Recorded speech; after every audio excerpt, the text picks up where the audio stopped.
Hello, welcome back to my channel, and today we're taking a look at Ratchet and Clank.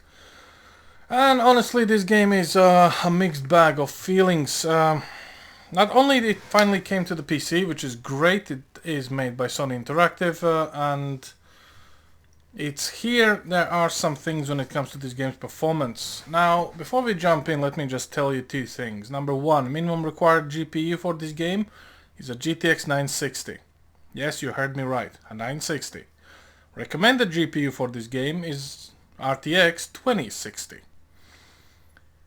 And honestly, this game has some very interesting things, but we're going to be looking at this, not exactly benchmarking the 4070 Ti. I'm actually trying to get this game stable, because apart from randomly crashing in different points, crashing while changing settings on the fly, and so on and so forth, there's really...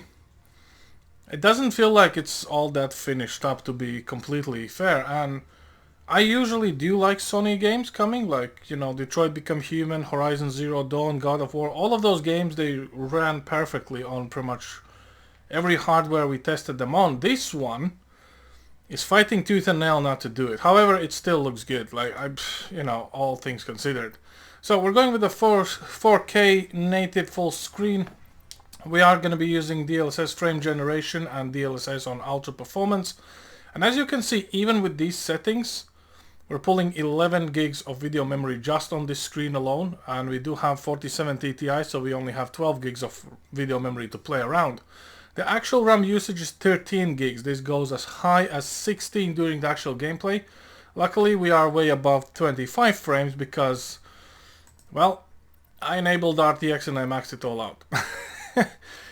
Pro tip, don't do that. Unless you're playing on full HD with DLSS, then probably yes, because this game is very flashy. Like, obviously, as a Ratchet series, a lot of explosions, a lot of swinging, a lot of fast movement, and despite the fact that this game on consoles was 30 frames, I don't think on a PC you're gonna be really happy with 30 frames, right? So that's one thing. Second of all, we are going with a very high preset. Everything including texture filtering, which I usually turn off because in 4K it's useless. I'm going to leave it as it is. The only thing changed is motion blur. There's too much action going on in this game to begin with, so motion blur is definitely not on my list to have. Everything else is as it is. So, we're going to launch the game now with these settings. And I'm hoping the game is not going to crash, because it crashed about 4 times on me before and it's only been half an hour, so... I haven't changed any settings, I'm just going through the motions, so I hope this is gonna be enough. So let's just see how this all looks and feels now. So yeah, enjoy! Members of the Resistance, report to your nearest intake facility immediately. We promise nothing nefarious will befall you. We promise.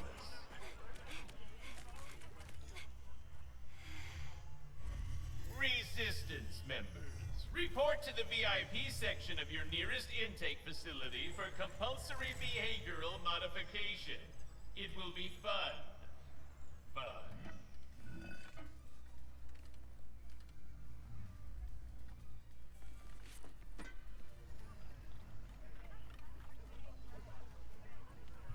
Okay, cutscenes do feel a little bit weird with no music and no SFX, because as you know, YouTube usually takes away all those things. At the same time, I can see some RTX going on here. You can see the reflections of the bots on the ground, you know, wet puddles and whatnot. And so far, it's actually running fine. We're still pulling 11 gigs of video memory on a pre-rendered cutscene, so that's a little bit crazy. Pretty sure PlayStation 5 does not have 12 gigs of video memory, or maybe it does. I do not know. Either way, the cutscene itself kinda shows the performance. Real in-game performance is slightly different, and I'm not entirely sure. I think some performance patches will come out because the game crashes even on lower settings.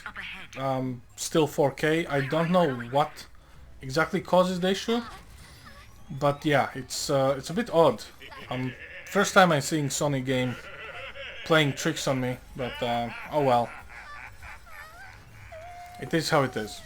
Then again, I mean, if you're playing this game, it will look fantastic. Like, graphically, I cannot say that this game is not nice. It really looks like an actual Pixar movie, to be fair. So yeah. Hey, it's okay. See? Just me. Rivet? Shh. Gotta go. Here, it'll help you get home. I designed it to be one size fits all, so it should... Thank you.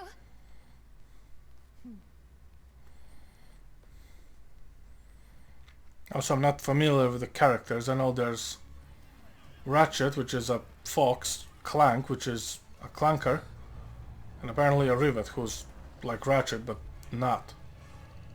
Or something like that. Yes, it is a fine day for the Festival of Heroes here in Megalopolis. As you can see, the DLSS frame generation is playing a little tricks on the fur. We haven't done anything This heroic. weird shimmer was not there when I was playing without DLSS. I did do a test with no DLSS, no RTX.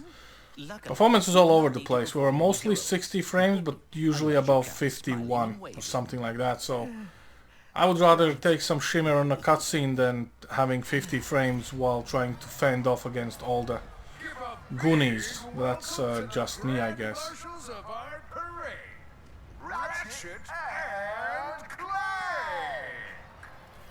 And here goes up the RAM usage, 15 gigs. I'm Captain Copernicus. That's wild. That is wild, I'll give you that much. And here we are, so yeah, about 70-ish frames. This is all due to RTX.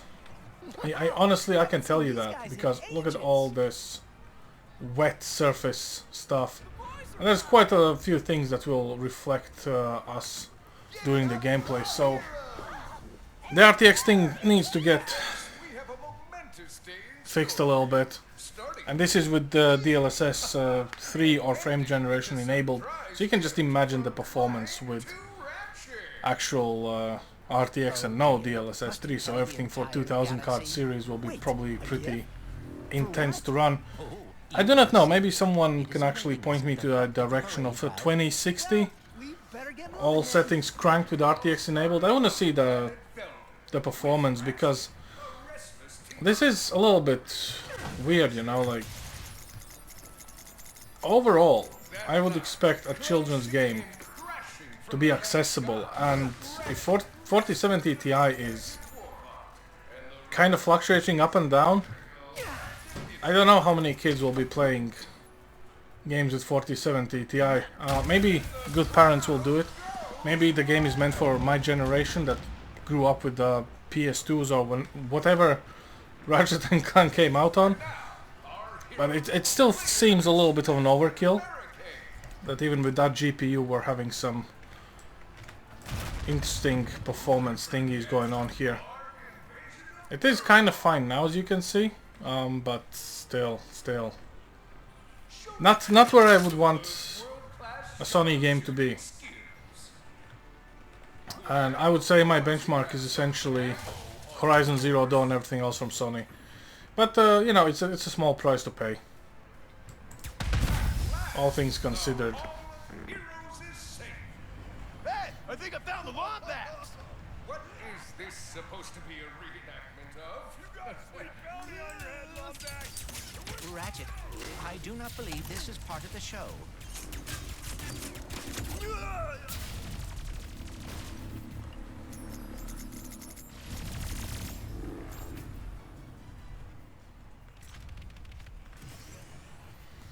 Someone put a bounty on us?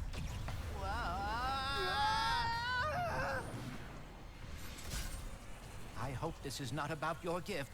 Hurry, we must get to the front of the parade route.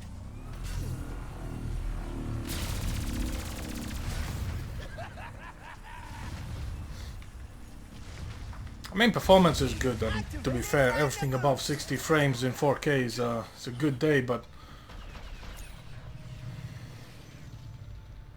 here comes the game crash, right? No?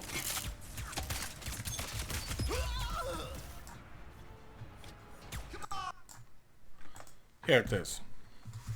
So yeah, this is what I was talking about. Apart from this, to be fair, guys,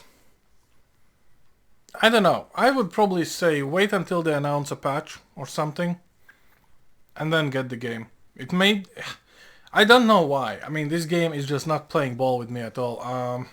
Maybe because it's of Windows 11. Maybe it's because of everything else, but God knows.